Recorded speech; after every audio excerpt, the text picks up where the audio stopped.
Well, hello there. I didn't see you come in. Make yourself at home. Have a drink. While I give some attention to some underappreciated characters and storylines that I personally love. And I hope you grow to love as well. Hey there, everybody, and welcome back. Today we are reading Swamp Thing number 111, and just a little catch up on what's been going on. We just started the Nancy Collins run of Swamp Thing in issue 110, and in that issue, Swamp Thing fought a crazy preacher who was possibly following the devil, but he thought he was following an angel. So the way that he was killing them was he was poisoning them as he gave communion, and then he was doing it because he was trying to find someone who was pure and met the standards that the angel set forth. So in the process of that, he poisoned someone that Swamp Thing knew. So Swamp Thing had to save her and the other people that were there too. Whoever wasn't dead, he was able to save with some new kind of powers actually that we didn't know he had, where he could make oxygen and pump it into someone's mouth or nose by way of tubes that he could grow. And also he was able to synthesize an antidote. Apparently, as long as the poison is something that is organic and made from plants, he can synthesize an antidote as well. So we left off with Swamp Thing saving all those people, and the preacher himself went mad as he saw Swamp Thing come up. He thought he was a demon or something, so he goes crazy and he actually drinks the poison himself as he sees a vision of the angel tell him to, and the preacher dies from his own poison. And that is where we left off with issue 110. So first things first, with issue 111, we got the cover here. We have a very different kind of cover here. It's very bright and orange and yellow, which is really different because most of the time in Swamp Thing, the covers are dark. There's a lot of purples and blacks and stuff usually. So this one really stands out because of that. And what we're seeing in this red is little snapshots kind of coming through of what's going to be in the issue. So it's kind of like if someone was doing like a collage of memories where there's kind of a cloud around each scene here, but we see like some bones of people, we get werewolves, we see pirates, we see demons, and then in between those, we see Swamp Thing and Abby and Tefé's eyes staring intently at us as if they're watching us or someone else talk about these different scenes of horror on the cover. And we also see that this is written by Nancy Collins with art by Tom Mandrake, Sean McManus, and Kim DeMulder. And we start off with Swamp Thing, Tefé, and Abby walking in the swamp, and it seems like Abby has taken them out today in order to pick blackberries. And Swamp Thing doesn't understand why we would pick blackberries because they can just grow blackberries. And Abby's response to this is that she doesn't want Tefé taking the earth for granted or nature. She wants Tefé to learn that these things grow in the wild, and that in order to eat blackberries as a human, generally you or someone else has to pick them, and they don't just grow when you want them to grow immediately. So as Abby explains this, Swamp Thing says, "There's so much to being a parent. It's not enough that between us we made this child. What we do, what we say, continues to shape her. Like all fathers, I want to give her the things I never had, to protect her from the pain the world holds." And as he says this, they find the blackberry patch that they were looking for. And so Swamp Thing sets down Tefé, and then they continue their conversation. So Abby says, "Yeah, being a grown-up is scary, all right. Being responsible for someone who's incapable of caring for herself is a major commitment. One a lot of people get into without giving it any thought. I mean, people take that element of nature for granted too. Nearly everyone can have children, whether they're suited for it or not. Working with the kids at the home, I got to see the end results of abuse, neglect, incest. It's so easy to screw it up when it comes to raising children. It's scary, but at the same time, it's one of the most exciting experiences of life." And just as she finishes talking about how irresponsible parents can be, she asks Swamp Thing how Tefé's doing, and he looks at her and goes, I thought she was with you." And of course, Abby freaks out at this and says, "Oh my God, she was just here a second ago. I thought you were watching her. What were you thinking of? Why weren't you paying attention?" And Swamp Thing just says, I just took my eyes off her for a second." So they begin to search for her in the area nearby. They're of course all frantic and freaking out about it. And as they're looking, they hear some music coming out of the woods. So they decide to follow that, thinking maybe Tefé went that way. And when they get to where the music is being played from, they see an old black man playing an accordion. And we see the name of this issue is called Zydeco Ya. And if you didn't know, and I didn't know this either, but apparently a Zydeco is another word for an accordion. So Swamp Thing and Abby come into this clearing where this old black man is playing music on his Zydeco, and we see little baby Tefé having a blast dancing in front of him as he plays music. And the second Abby sees Tefé, she runs out and grabs her and says, "Tefé, don't you ever wander off like that again. You nearly gave Mama a heart attack." And the man playing the music sees her and says, "There was no need to fear for the child, ma'am. She's as much a part of the bayou as the moss." And then he looks over at Swamp Thing, not fazed at all at seeing this big swamp monster, and says, "And that's not surprising, seeing who her daddy is." And Swamp Thing looks at him like, "Should I be remembering this person?" And he asks, "Have we met?" And the man answers, "Mayhaps. I've been in this swamp for many years. You don't remember me, but I recollect the Bon Gumbo. The one before you, that is." And Abby's confused by this statement. Apparently she doesn't realize that there was another Bon Gumbo before Alec, which doesn't make any sense because she actually met the one in the parliament that was Alex Olsen, who was the Swamp Thing that we met in the first appearance of Swamp Thing in House of Secrets 92, which was the first episode of this podcast. That was the one from the early 1900s. So apparently this guy was around back then. And it seems like the reason for this exposition is because we never did get like clarification of where Alex Olsen's house and lab was, where he got blown up. So I guess they're just establishing that it was also in the same swamp in Louisiana. So Swamp Thing tells that to Abby, saying, "He is referring to Alex Olsen, my predecessor. He made his home in these swamps before moving on and joining the parliament." And then the man kind of cuts Swamp Thing off and he says, "Me? I don't know nothing about no parliament, but I do know that these swamps have been home to all kinds of strangeness over the years." And while the man's talking, Abby and Tefé and Swamp Thing take a seat on the grass in front of him, and Abby asks, "Do you mean ghosts?" And the man says, "Aye, ghosts and loup-garoos and all sorts of weird, wicked things. Louisiana is full of haints, the swamps most of all. Some of these things, I tell you, are old as the cypress groves, if not more. But others ain't so old.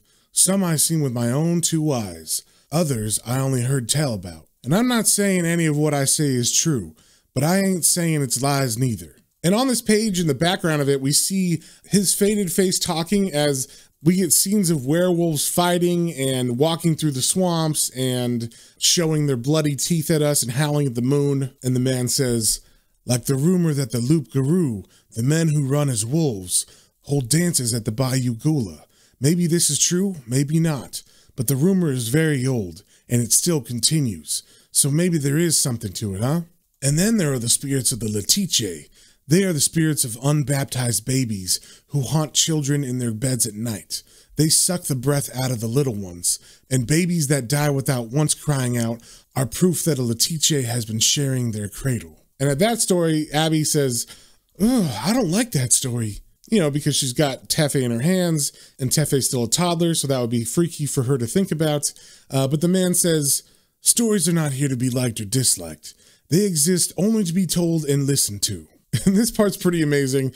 He goes from a story about babies who get killed by these Letiche monsters to another super horrific story. So he doesn't even care that he's freaking Abby out at all. So he continues, "Like the story of the singing bones. Seems once there was a poor Cajun man who had him 25 young'uns, and no matter how hard he tried, he couldn't scare up no work. Most nights the poor man's young'uns had to go to bed crying from hunger. It was the hardest of hard times. Then one day, the man comes home to the smell of meat roasting in the kitchen. The poor man was at a loss to understand what was going on. They hadn't had meat in months, and when he asked his wife where it come from, she begged him not to ask questions. He was too tired and too hungry to care anyway, so he ate his fill, and night after night they had roast pork. Strangely, though, the mother never joined in, saying she'd eaten earlier. Then one day he noticed some of the children were missing, and when he came to ask his woman what had become of the children, she told him she'd sent them away to one of her sisters for a while. Then a week later his favorite son disappeared, and one afternoon, while he was brooding on the back steps, he heard a strange humming. At first he thought it was just skeeters, then he realized it was the singing of children. Our mother kills us, our father eats us, we have no coffins, we are not in holy ground.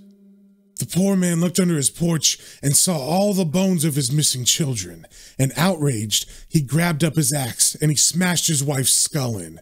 Then he called for a priest and had the dead children's bones laid to rest proper. And it is said that the man never ate meat again. And as the man finishes the story, we see like a kind of bored Swamp Thing, and then we see Abby is super into it and worried about this story, and Tefé is just having a grand old time. She's smiling and waving her arms about. I don't think she understands the story fully. So like I said, Swamp Thing was kind of bored, so he looks at the man and he says, "What about pirates?" And this comes out of nowhere, and specifically because in the last issue, we did see some ghostly kind of pirate ships, but neither him nor Abby mentioned seeing them. So I didn't even know that he saw it, or maybe it's just on his mind, I don't know. But apparently we're getting some backstory on what those pirate ships were. So the man says, "Sure, there's tales about pirates. Wouldn't be Louisiana without them. There's all kinds of wild stories about Jean Lafitte, the greatest pirate of them all.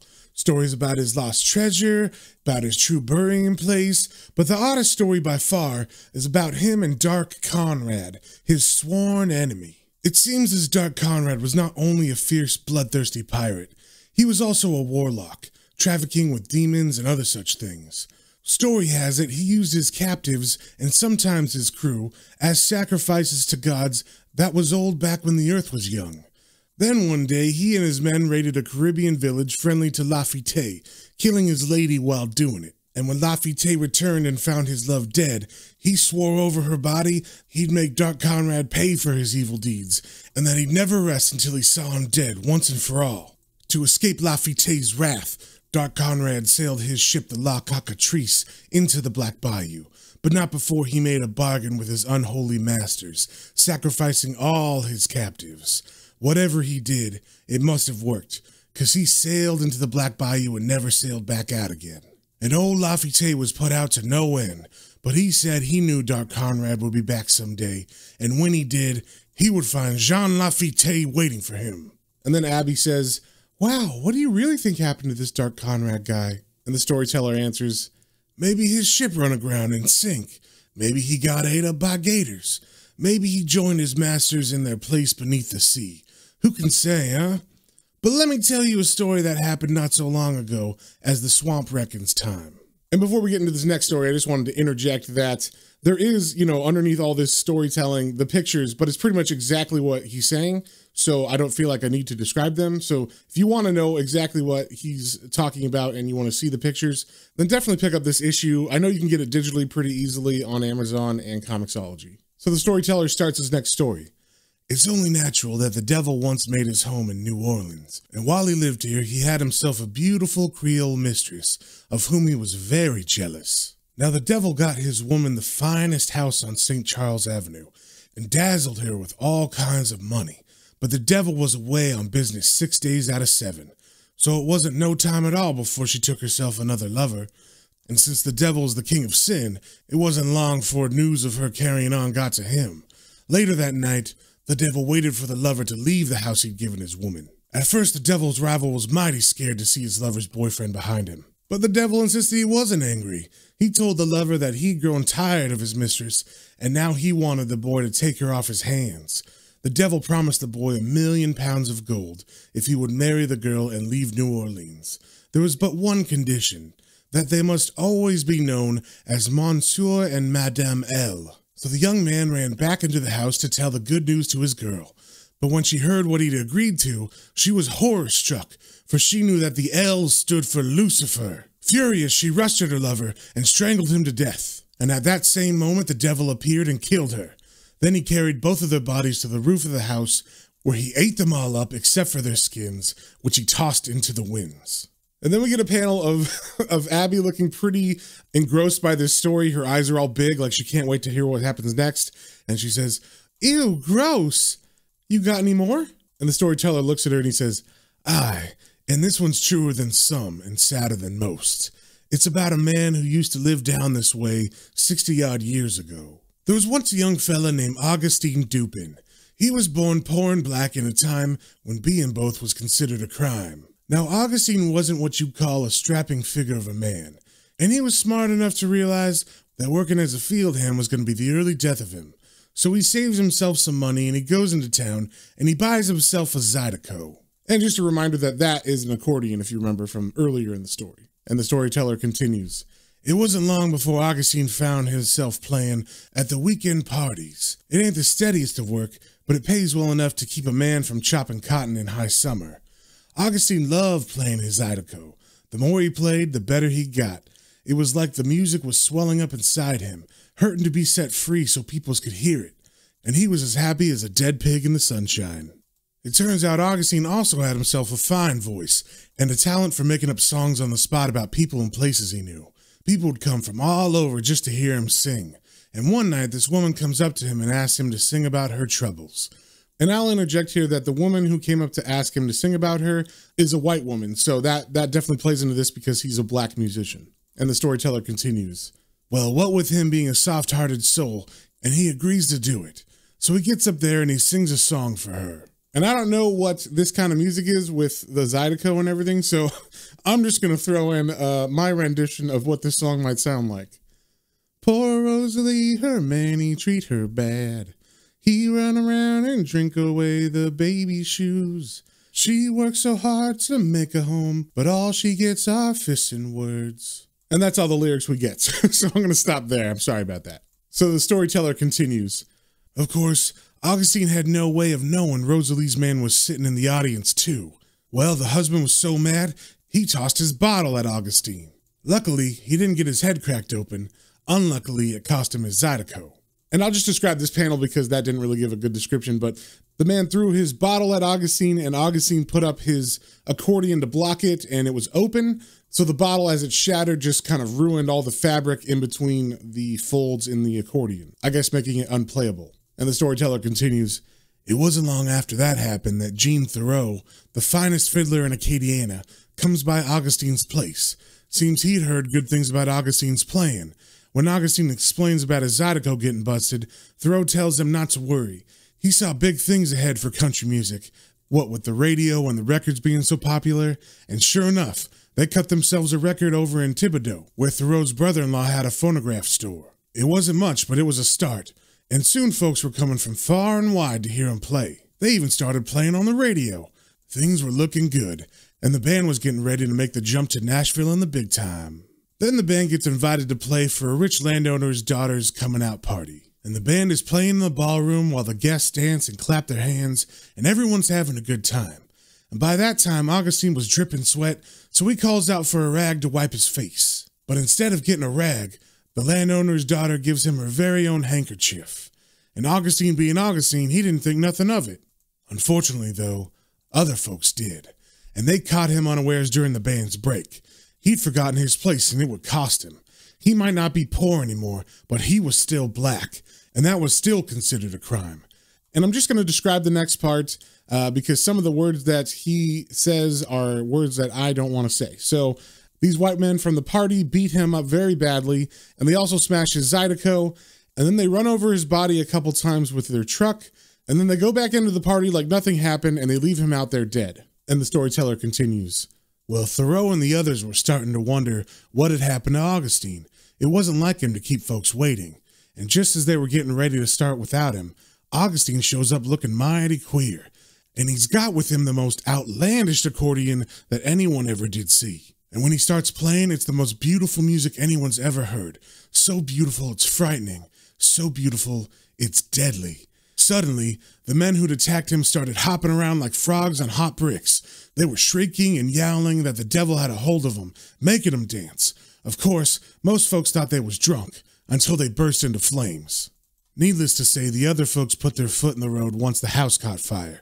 And they found Augustine's body out where his killers had left it. Someone had backed a truck up over his larynx. To this day, they have yet to solve the mystery of what happened that night. And after hearing that horrific story, Abby just smiling says, wow, it's almost like she didn't even hear how horrible that story was. And then she makes a comment about how heavy Tefé's getting, so she hands her over to Swamp Thing, and then she stands up and says, oh, I didn't realize we'd been sitting for so long. My foot's gone to sleep. And then Swamp Thing stands up too as they're getting ready to go, and Abby looks at the storyteller and says, thanks for telling us those stories. I think it's wonderful that there are still people out there keeping the folktales alive. If there's anything we can ever do for you. And the storyteller responds, "You only have to do one thing for me, Missy, and that's tell the stories you've heard to those who've never heard them before. You can't expect us old folks to keep the old folktales alive by ourselves, huh?" And Abby smiles and says, "It's a deal. Pleased to have met you, Mr. And then the man says, "Just call me Yaya. That's what most folks know me by." And then Abby thanks him again, and as they're walking away, Yaya says, "Bon Gumbo, a word of warning, my friend, from the restless dead." And as Yaya says this, his body begins to transform, and we see that he is, in fact, the man from the last story, Augustine Dupin, and he's transforming from an old man into the story version of Augustine. And he continues talking to Swamp Thing, saying, "There is a storm brewing." And Swamp Thing takes this literally. He says, "Another hurricane?" And Augustine replies, "No, something worse, something much worse. Here, I want you to have this. It'll come in handy once the storm has arrived." So Augustine reaches out his ghostly hand and he drops a gold coin into Swamp Thing's palm. And he continues, "It's a doubloon from Jean Lafitte's hidden treasure. When the time comes, take the coin and call for Lafitte." And Swamp Thing looks at his palm with the shiny coin and he says, "But I don't understand. What is this storm you speak of?" And Augustine says, "You will know when the time is right, Bon Gumbo. Just look after that pretty wife of yours, huh? And that darling little girl, you hear?" And then Augustine's ghost just blows away in the wind. And even though Swamp Thing has seen a lot of different supernatural stuff, he seems kind of dumbstruck by this.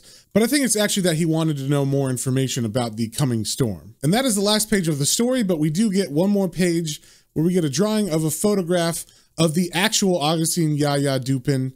And the caption under it says that he was the father of Cajun Zydeco music, and he lived from 1901 to 1931.